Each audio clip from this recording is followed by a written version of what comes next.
Hey there everybody, welcome back with the Plat. Purplatypus is the name, and welcome to another video.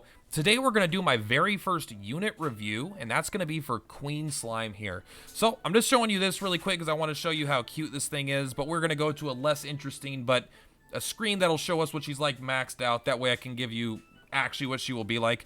There's actually two spots you could do this. If you go to Scout, and then you go to details, you can come here and obviously it will show you everything and kind of a nice convenient screen. But also for every single A unit and every single S unit, if you come over to the shop and go to special, go down to the bottom and go to party meeting spot, you can go to A or S, and we're gonna pick S, go to Queen Slime, and then we can go here and this will say, this is all the stats for an obtain, but in the top right corner, if we click this, boom, max stats. So now we can see what it's like at level 100, which means it has to be rank 5 because that's the only way to hit level 100. And this is also with max awakening as well. So a very good spot to look at that. So let's take a look here. Queen Slime. I'll answer if it's good or not a little bit later into the video, I think. Let's first go over the facts. 294 attack. I would definitely put that on the low end. There is no doubt that is low. Not super low, but for a level 100 S unit, that's low. Defense, 366. Agility, 399. Now, almost 400 agility seems actually a little absurd. She seems really, really fast. I haven't seen all the S units max stats, but 399 agility is really high from where I'm standing. 266 wisdom, again, not super great. It's like fine though. And it's got a follow. Thank you so much. I'm not live, but there we go. I don't turn the notifications off. Queen Slime also has 959 HP, so almost at that 1,000 point, and they have it without any equipment, so you could easily boost this over 1,000 with a pretty decent defense. This is like a tank unit, very, very tanky. But, so stats-wise, she's not that impressive. Not bad, honestly. I think there's definitely some stuff going on, but not super impressive. Let's take a look at base. So the perks are extra ability, extra agility, cruel smile. What is cruel smile? I already looked at it, but let's just take a look. Cruel smile raises crack type ability potency by 10%. Also has a leader perk that raises slime material potency by 20%. So she has a crack material, sorry, it's not material, it's martial attack. So I think she's getting a 30% buff to herself from that. Also, once you get one awaken, you are going to get occasional MP recovery, which seems pretty good. And obviously, the good old 75% resist to Sizz and Bang, weak to Whoosh, Zam, weak to Sleep, weak to Spell Lock. That's not really super relevant, but it is relevant. Spell Lock doesn't matter for her, I don't think. Sleep definitely matters, but almost all slimes are weak to Sleep, I think. Resistance to Charm is always something I just like to see. I don't think it's relevant. At least not, there's no charm in the game yet, but it's something I like to see. I kind of wish he had a resistance to martial lock, kind of, but it doesn't really matter. So let's go to the abilities. So this is why most people, I'll just say, most people say Queen Slime is not good. And I agree, because if you look at, if you're just going off stats, like, Queen Slime isn't a good unit. But there's like, this game has a different aspect to it than a lot of other gacha games. It's not just like your stats and you hit them really hard and just deal damage. There's a tactics layer to this game, right? Where positioning and movement and everything is very, very, very important. Arguably significantly more important than having 100 extra strength or wisdom. Like, if you could do 50 to 100 extra damage every hit, that's going to be way less useful than if you can manipulate the enemy and your own units to be in positions that benefit you, right?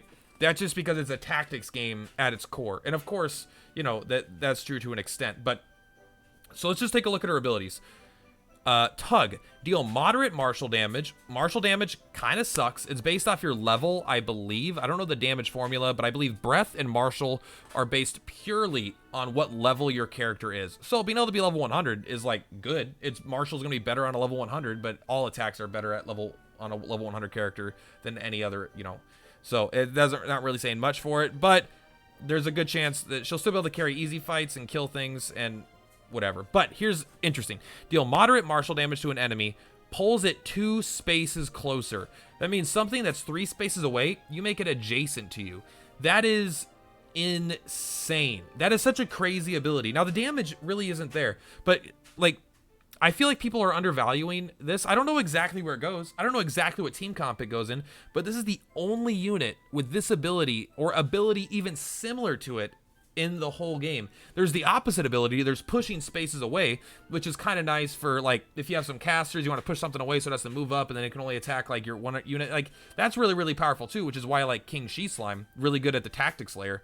But being able to pull an enemy in, this basically, my mentality is, this kind of increases the comp builds that are viable. You can have Queen Slime be the cornerstone of a bunch of units that maybe can only move 2 spaces. Maybe they have really good stats, but their movements suck. And so typically they're not that good on the tactics layer.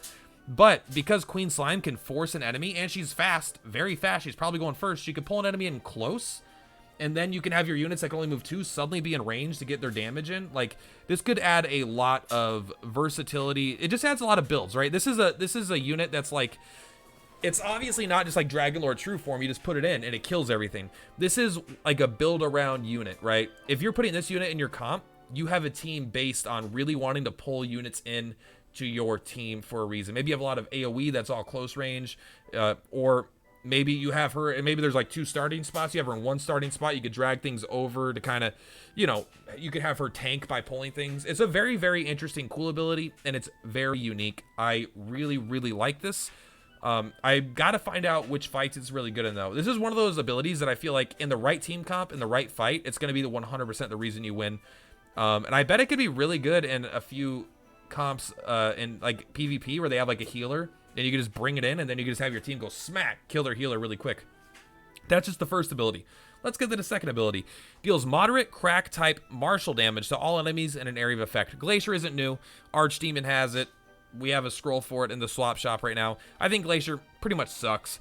The times it's good is very infrequent. However, it's slightly better on this unit than it is on Archdemon. One, because she has a passive extra crackle damage. She has passive extra martial damage. And she's already, her goal is to push units in, right, to get close. Archdemon is still a ranged attacker, and they still want to move back. This is like, hey, I want to be in your face. So it's better on this unit than it is on any other unit in the game, probably, but it's still probably a relatively lackluster ability that you're not going to be using that much. Icy Chains, though. This is very similar to Tug. Deals major crack type martial damage, so it does more damage, and it does crack, so you're getting a buff. I still doubt that the damage in this is going to be super high, and it is 80 mana, which is a lot, but she has 381 at max, so you're still going to be able to cast this tons of times, more than is relevant. Deal major crack type martial damage to all enemies in an area of effect and pull them all 1 space closer, so not 2, but you can move in 3 units closer. This could be, I think this is even more situational than Tug. I think Tug being able to target a specific unit and pull them forward is really good. However, being able to hit 2 or 3 units and to pull them in, and then suddenly maybe you have a Killing Machine, right? And Killing Machine could do that spinny fucking attack and just can kill a bunch of units. This is a very, again, it's very, very similar to the first ability. Very, very interesting from the tactics standpoint. And again, obviously, you're not running Queen Slime for damage. This isn't your damage unit. This is your, you know, they're counted as a debuffer, but they're like a tank / disruptor. But like anyone that's played like a MOBA or of any kind, you know, there's like Blitzcrank in League, or like Stitches and Heroes of the Storm, or I'm sure other ones have it, but it's like, you know, you have like the thing, you throw it and you pull someone in, and then they're in the middle of your team and they instantly die, right? This is kind of the same mentality. Obviously, I don't know if it's going to be quite as good as Blitzcrank in League, but the point is, like, this is a whole new thing that wasn't available before. Avenues are open, new units become usable in combination with this unit. I think this unit is very, very good. That being said, unless you're like me, I am particularly interested in using different team comps for different kinds of tactics that I find interesting. I don't think that this unit is this isn't one of those units that's just general all good in every situation. This isn't just a powerhouse of a unit that you just throw into a comp when you want to easily farm things. This is a build around unit for some probably more counter teams. That'll be, I think, potentially very important in a PvP kind of meta, where this unit could easily be like a counter to some very popular meta builds. But I don't highly recommend pulling this unit regardless, because again, unless you're like more of a whale like me, people call me a dolphin, not quite a whale status yet, but it's just not quite, you know, you understand. It's not, you're not going to want it in every team. You're not going to want to, you know, get this at the max rank and just throw it in and start killing things, because it's not going to do that. Go ahead and save your rolls for units that just destroy things if you want to brute force content. This is more of a tactician's unit, to make myself sound smarter than it is.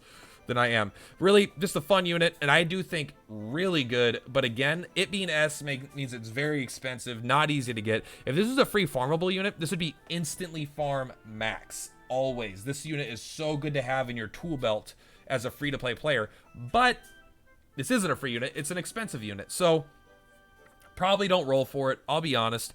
It's not super vital, but I don't think that takes away from how good this unit is potentially in the right comps.